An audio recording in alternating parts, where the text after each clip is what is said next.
이제 말씀을 받아야겠죠. 이 봉독 시간에 주시는 하나님의 말씀 보겠습니다. 오늘 주시는 말씀은 이사야 40장 우리 27절에서 31절까지의 말씀입니다. 우리 구약성경 1015면에 있는 이사야 40장 27절에서 31절까지의 말씀, 비상 새 힘을 얻으리라 라는 제목으로 오늘 말씀을 받습니다. 우리 27절부터 교독해 읽도록 하겠습니다.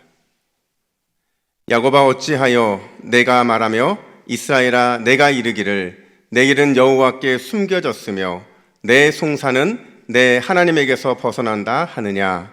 너는 알지 못하였느냐 듣지 못하였느냐. 영원하신 하나님 여호와 땅끝까지 창조하신 이는 피곤하지 않으시며 곤비하지 않으시며 명철이 한이 없으시며 피곤한 자에게는 능력을 주시며 무능한 자에게는 힘을 더하시나니 소년이라도 피곤하며 곤비하며 장정이라도 넘어지며 쓰러지되 함께 읽습니다. 오직 여호와를 앙망하는 자는 새 힘을 얻으리니 독수리가 날개치며 올라감 같을 것이요 다른 박질하여도 곤비하지 아니하겠고 걸어가도 피곤하지 아니하리로다. 아멘. 여러분, 제가 퀴즈 하나 낼까요? 그냥 면이에요. 면 위에 길게 그어놓은 금이 있어요. 그러니까 평면의 면인데 거기에 길게 그어놓은 이 금이 있어요. 이걸 뭐라고 하는 줄 아세요? 이걸 선이라고 합니다. 이걸 선이라고 해요. 굉장히 어려운 퀴즈인 줄 알았는데 그렇게 쉬운 거라니 이런 표정이신데, 근데 여러분 참 재미난 게요, 이 선이요 어떻게 그어지느냐에 따라서 그 의미가 참 달라진다라는 거예요. 만약에 선이요, 이 선이 사람과 사람 사이에서 이렇게 세로로 그어지잖아요. 그림을 보시면 이런 케이스거든요. 이렇게 그어지면 이 세로로 그어지는 선의 의미는 연결이라는 의미가 됩니다. 그러니까 나와 상대방이 서로 연결돼 있다는 거예요. 이걸 신앙으로 접목시켜 보면 저 위에 계신 하나님과 내가 인격적인 관계를 맺고 있다라는 거예요. 따라서 이 세로선이라는 거는요, 긍정의 선이라고 말할 수 있다는 거죠. 근데 만약에 이 선이요, 사람과 사람 사이에서 가로로 놓여 있으면, 가로로 그려져 있으면 어떤 의미가 되냐면 화면에 보시는 것처럼 단절과 막힌 담의 의미를 가지게 된다라는 거죠. 그러니까 서로가 상관없는 관계가 되거나 아니면 담을 쌓고 적당한 거리를 유지하는 그런 관계, 그게 바로 이게 사람과 사람 사이에서 이 가로선이 주는 의미라는 거죠. 마찬가지로 신앙에 적용해보잖아요. 그러면 하나님과 우리와의 사이에서 막힌 담을 의미하는 겁니다. 그러니까 하나님이 우리와 그렇게 친하지 않는다는 거예요. 그냥 어떻게 보면 또 불편한 관계일 수도 있다는 겁니다. 결국 이 가로선은요, 부정의 선이라고 그렇게 할 수 있다는 거죠. 여러분들은 올 한 해를 보내시면서 어떤 선으로 살아오셨습니까? 긍정의 세로선의 모습으로 사셨습니까? 아니면 부정의 가로선의 그 모습으로 살아오셨습니까? 오늘 송구영신 예배를 통해서 우리의 삶의 모든 부정의 가로선이 긍정의 세로선으로 바뀌게 되는 귀한 은혜가 있기를 간절히 축복합니다. 여러분, 오늘 본문에 보면 이스라엘 백성들에게도 선 하나가 그어져 있는 게 보여요. 하나님과의 관계에서의 선이거든요. 어떤 선일까? 우리 27절 말씀을 볼까요?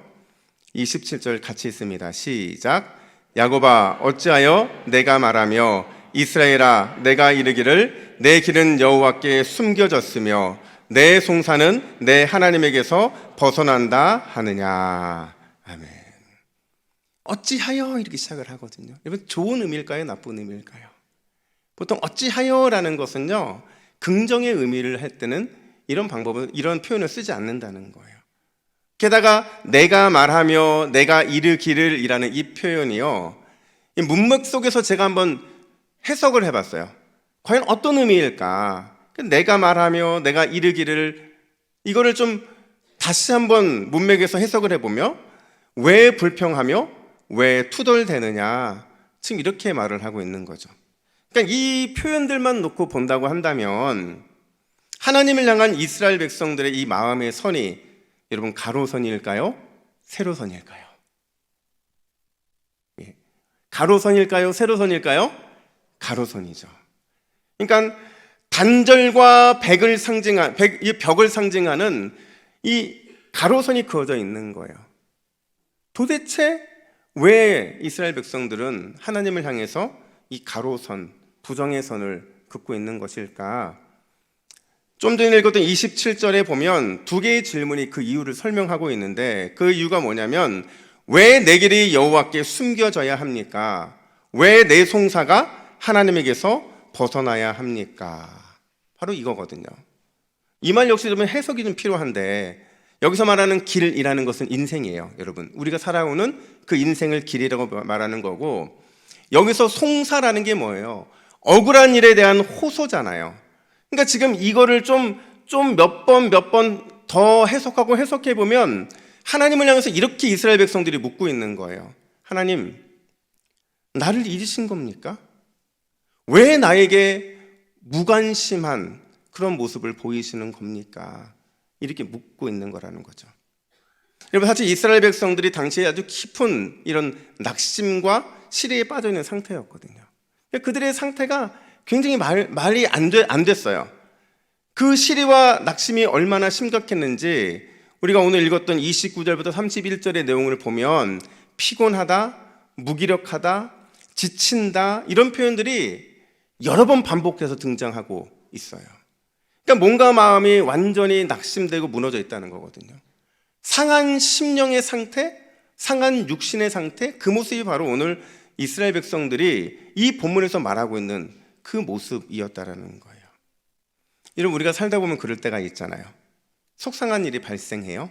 근데 그냥 속상한 일을 훌훌 털어버리고 그냥 살아가면 되는데 그게 참 잘 안 털어집니다.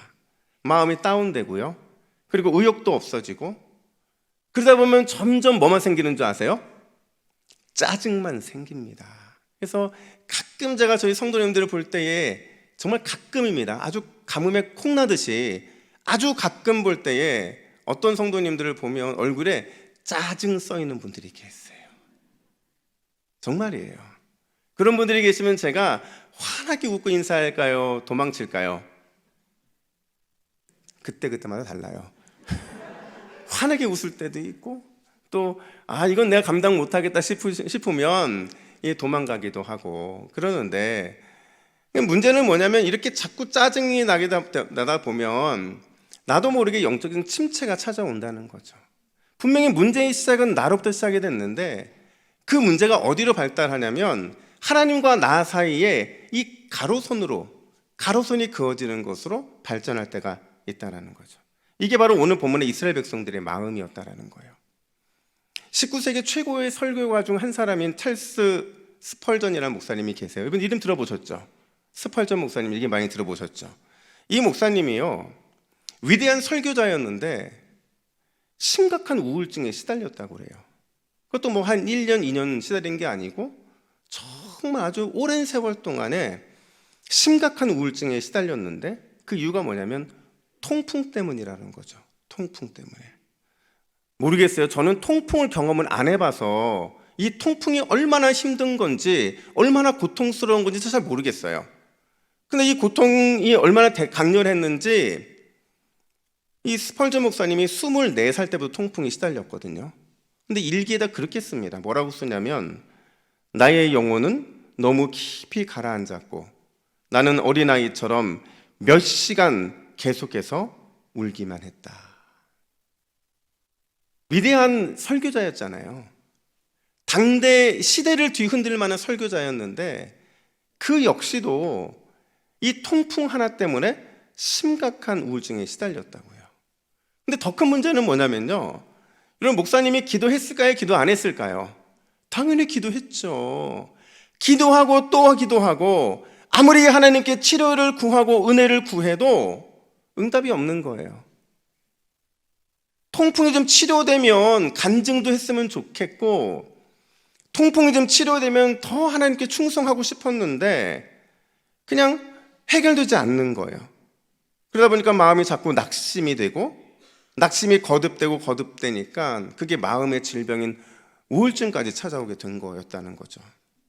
그럴 때마다 목사님도 오늘 본문의 이스라엘 백성들처럼 그런 비슷한 말들을 했다는 거죠. 혼잣말로, 마치 정신 나간 사람처럼 하나님이 나를 잊으셨나? 나에 대한 관심이 사라지셨나? 여러분, 이처럼 우울증과 낙심과 절망과 무기력의 공격은요, 아무리 훌륭한 신앙인이라 할지라도, 그게 심지어 영적 지도자라 할지라도요, 비껴가지 않는다는 거예요. 세상 사람들이 경험하는 이 수많은 우울증과 낙심과 절망과 무기력과 같은 이런 공격들은 그 누구 예외 없이 다 경험하고 살아가는 그 삶의 모습이라는 겁니다. 그러니까 오늘 이스라엘 백성들의 마음도 그랬다는 거죠. 왜요? 지금 이스라엘 백성들은 바벨론의 포로로 끌려온 그 포로 생활 중에 있었거든요. 아마 그들은 고향에 끌려가서 곧 고향으로 돌아갈 날만을 기다렸을 거예요. 고향에서 쫓겨났으니까, 끌려갔으니까 다시 돌아오는 날만을 기다렸는데 기도하고 또 기도했겠죠. 그럼 그들은 보통 어떤 소망을 가졌을까요? 마치 출애굽 때 하나님이 기적으로 그들을 도우셨던 것처럼 자신들도 도울 줄 알았던 거예요. 근데 시간이 지나가도 여전히 변함이 없었던 거죠.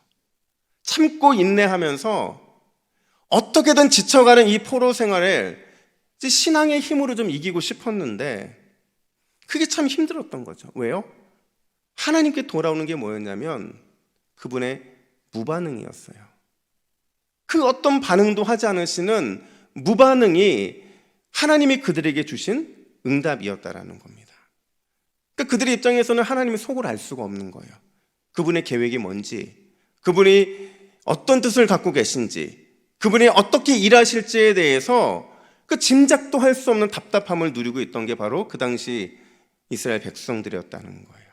당연히 낙심할 수밖에 없었겠죠. 그래서 하나님을 향해서 그들은 이렇게 따지고 있는 거예요. 하나님, 우리를 잊으신 건 아닙니까? 우리에 대해서 관심이 없어지신 건 아닙니까?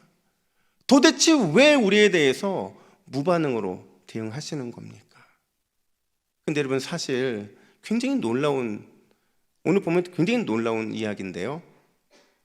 이사야 선지자는요, 그걸 내다보고 있다는 거예요. 아직 이스라엘 백성들이 포로로 끌려가기도 전인데 오늘 이사야 40장을 쓰면서 바벨론의 포로로 그들이 끌려갈 것을, 바벨론에서 낙심과 무너진 심령으로 힘들어할 것을 이사야는 내다보고 있었다는 거예요. 놀랍지 않아요? 아직 끌려가지도 않는 상태였는데 그들이 그곳에서 얼마나 고통스러워할지, 그 낙심과 무너진 심령이 그들을 얼마나 괴롭힐지를 지금 미리 내다보고 있다는 거죠. 어떻게 알았을까요? 하나님이 이사야에게 미리 보여주신 거죠. 그러면서 장차 너희들이 포로로 끌려가고 거기에서 낙심과 무너진 심령을 경험하게 될 텐데 그걸 이길 수 있는 방법을 가르쳐 주겠다는 거예요. 여러분, 과연 우리가 삶에서 경험하는 낙심, 이런 무기력함들, 여기서 어떻게 승리할 수 있을까요? 여기서 승리할 수 있는 유일한 방법은 뭐냐? 하나님이 어떤 분인지를 알아야 돼요. 하나님이 어떤 분인지를 알면 낙심과 무기력은 사라지게 된다는 거죠. 바꿔 말해서 하나님이 누군지를 모르면 우리는 끊임없이 삶에서 반복되는 낙심, 이 무기력함, 절망, 우울증, 여기서 우리가 헤어나올 수 있는 방법은 없다라는 겁니다. 과연 그럼 오늘 본문은 하나님을 어떤 분으로 소개시켜주고 있느냐? 첫 번째로, 하나님은 우리의 무한 충전소가 되어 주신다라는 겁니다. 어떤 분이 되신다고요? 우리의 무한 충전소가 되어 주신다라는 거예요. 28절 말씀을 같이 읽어볼까요? 시작. 너는 알지 못하였느냐? 듣지 못하였느냐? 영원하신 하나님 여호와 땅끝까지 창조하신 이는 피곤하지 않으시며 곤비하지 않으시며 명철이 한이 없으시며. 아멘.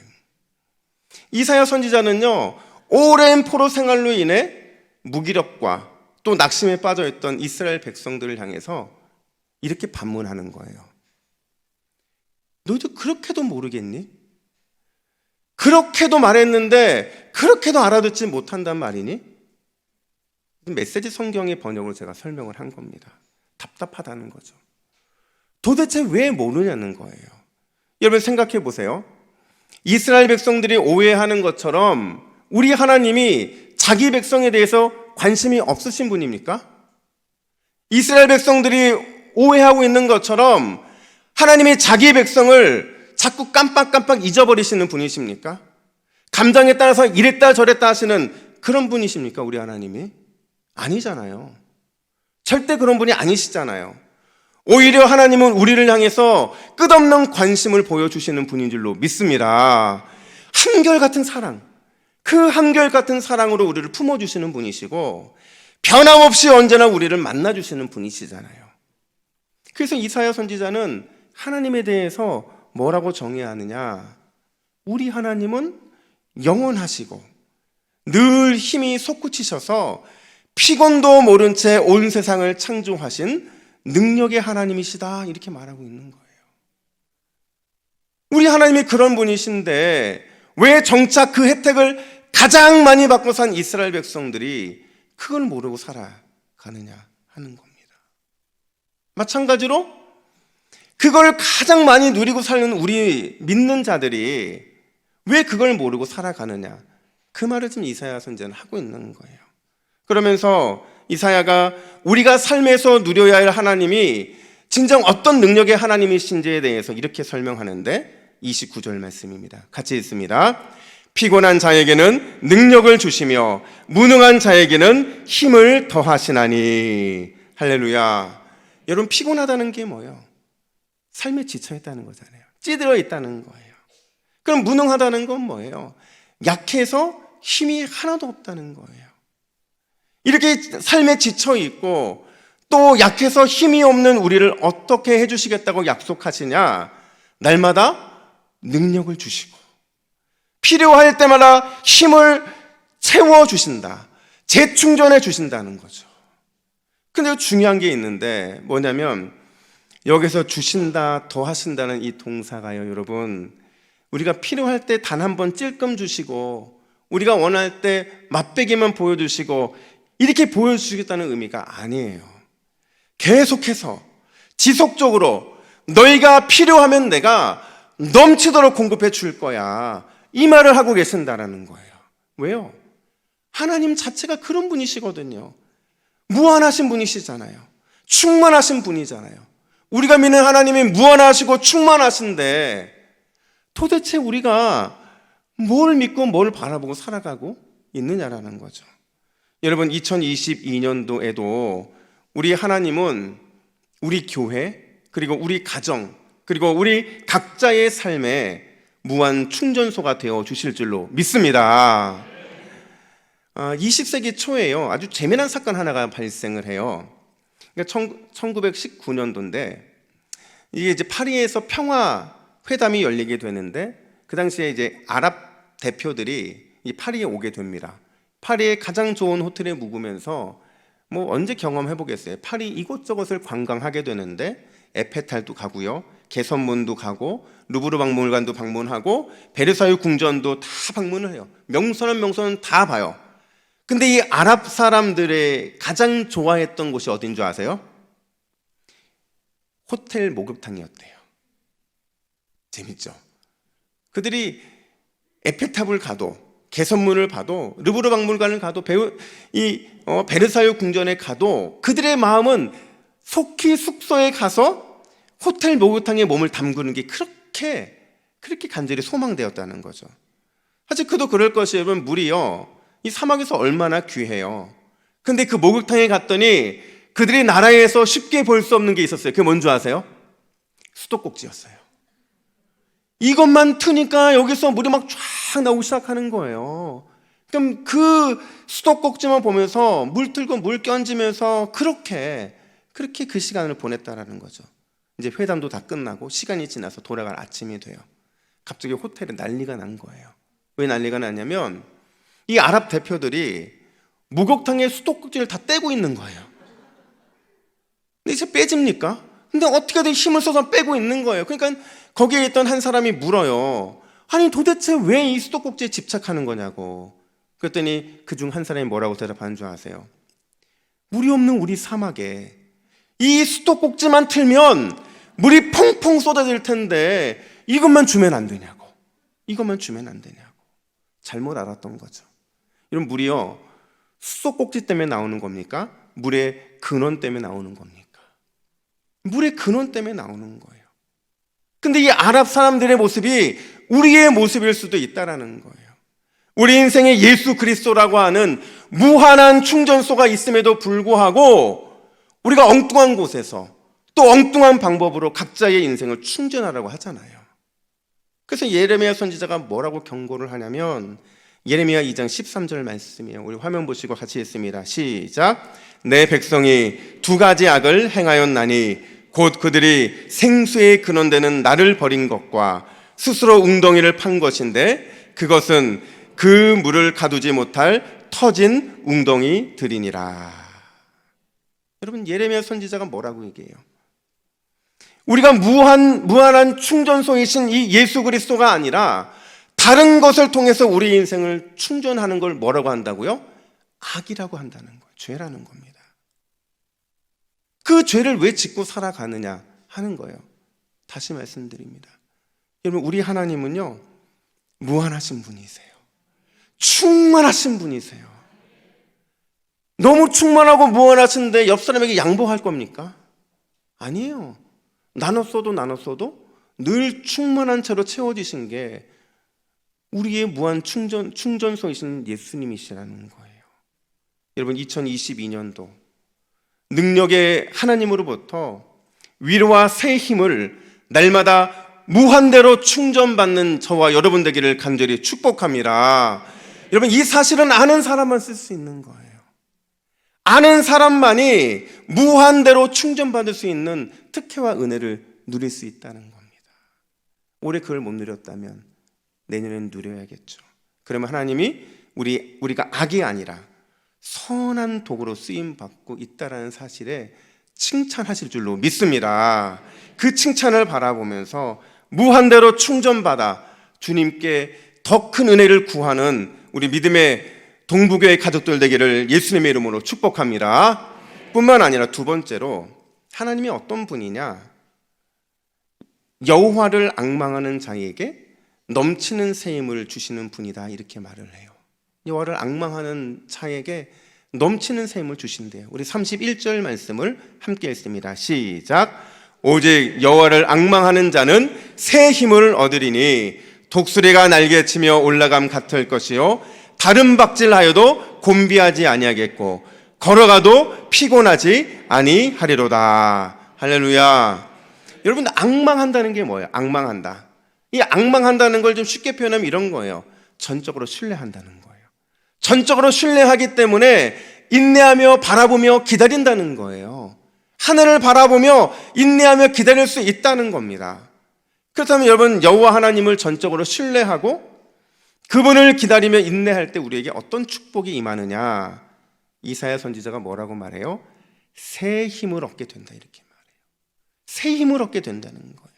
여러분, 이 새 힘이라는 게 너무 중요한데요. 여러분, 볼펜 쓰시면요, 여러분 이 성경에다가 괜찮아요. 동그라미 치고 별표 치고 별표 5만 개 하면서 빵꾸 뚫어 버리세요. 뒷장 안 보여도 괜찮아요. 이 새 힘이 왜 중요하냐면요, 이런 뜻이에요. 겨울에 얼어붙잖아요, 땅이. 겨울에 얼어붙었던 땅 속에서 새싹이 돋아 나오게 만드는 힘, 그게 새 힘이라는 거죠. 그 강력한 생명력의 힘이 하나님으로부터 우리에게 지속적으로 치솟게 된다는 거예요. 여러분, 다시 묻습니다. 이 새 힘을 누가 얻게 된다고요? 오직 여호와 하나님만 앙망하는 자.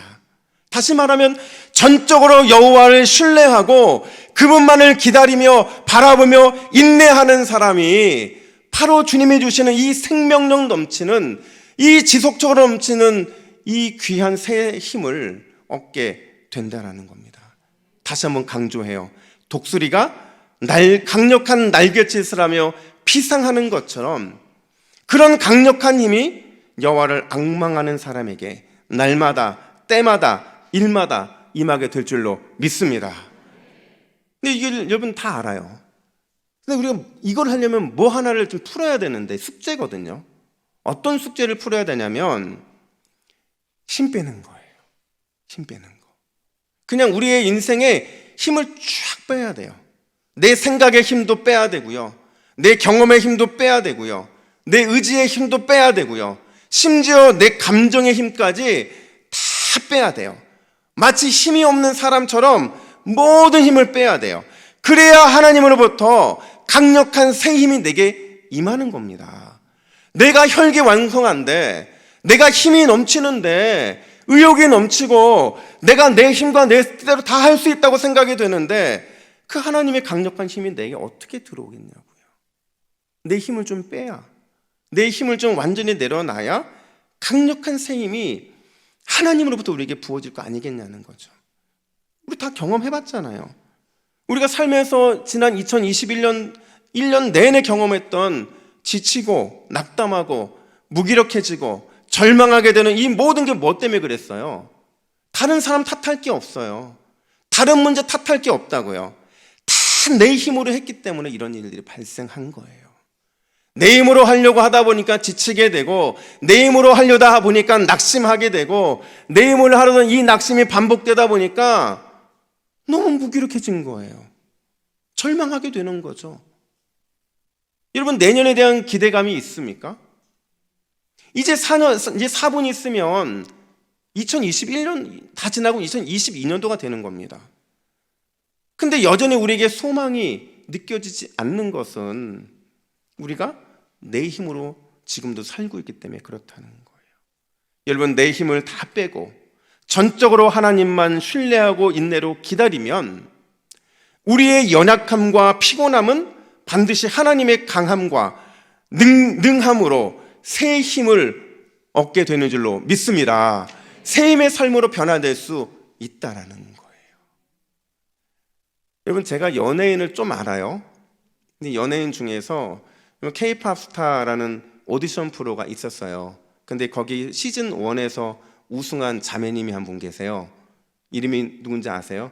이 아이인데, 박지민이라고, 제 교구 집사님 딸이었어요. 제가 신방을 하면서도 이 친구를 몇 번 만났는데, 제가 K-팝 스타 할 때는 이 교회에 없었어요. 근데 그냥 만나면서 제가 물어봤거든요. 언제가 가장 기억에 남냐 그랬더니 뭐라고 얘기하냐면 준결승이 가장 기억에 남았대요. 그래서 왜 준결승이 기억에 남았는데 그랬더니 하는 얘기가 뭐냐면 자기가 꼭 이 노래를 부르고 싶더라는 거예요. 꼭 이 노래를 세상 사람들이 듣는 앞에서 부르고 싶었다는 거예요. 그 노래가 뭐냐면 You Raise Me Up이에요. 내 영혼 지치고 피곤할 때, 근심 걱정 내 마음 짓누를 때, 난 잠잠히 주님을 기다리네. 주님 내 곁에 오실 때까지. 주날 일으켜 산 위에 세우네. 거친 바다 위 걷게 하시네. 주만 의지할 때 강함 주네. 주만 의지할 때 강함 주네. 크신 능력 내게 부어 주시네. 이 찬양을 부르는데 제가 한번 찾아봤어요. 그랬더니 다 울고 있는 거예요. 그 엄마 아빠도 이 찬양을 부르고는 딸의 모습을 보면서 울고 있고, 그 심사위원들도 이 찬양이 퍼지는데 울고 있더라는 거죠. 여러분, 주만 의지할 때 그 강함을 주시는 이 강함 때문에 우리 박지민이라는 자매가 고등학교 1학년이었거든요. 그 1학년의 나이로 K-팝에서 우승을 하게 되잖아요. 여러분, 우리는 올해도 여전히 힘든 시간을 보냈고, 또 2022년도 다가오는 그 해에도 여전히 힘들 거예요. 힘들어서 지치고 피곤할 겁니다. 단 한순간도 근심과 걱정 없는 날이 없을 거예요. 여러분, 제 말이 맞을 것 같죠? 변함없을 겁니다. 제가 47년 살아보니까 그래요. 그러니까 뭐 50년, 60년, 70년, 80년, 90년 살아보신 분들은 얼마나 더 잘 알겠어요. 근데 여러분, 그럼에도 주님이 우리의 무한 충전소가 되어 주신다면 우리는 독수리가 될 수 있을 줄로 믿습니다. 그럼에도 주님께서 그분을 앙망하는 자에게 넘치는 새 힘을 공급해 주신다면 우리에게 소망이 있는 줄로 믿습니다. 그 믿음이 우리에게 필요하다라는 거예요. 여러분, 제가요 이 사투리로 한번 설명을 할게요. 우리가 믿음으로 이 경상도 말로 단디라고 하잖아요. 그죠? 전라도 말로 뭐라고 하는 줄 알아요? 야물게. 그러면 충청도 말로 뭐라고 하는 줄 알아요? 지대로. 우리가 단디, 야물게, 지대로 우리가 그렇게 살아가기로 다짐한다고 한다면 하나님께서 우리를 산 위에 세우시고 거친 바다를 당당하게 걷게 하실 줄로 믿습니다. 여러분, 올해 우리 교회의 표호를 한번 보세요. 보이세요? 비상, 새 힘을 얻으리라. 여러분, 이 은혜가 올 한 해 우리 모두에게 간증이 되어서 우리가 돌아오는 또 다른 송구영신 예배를 드릴 때 우리가 비상했습니다. 새 힘을 얻었습니다.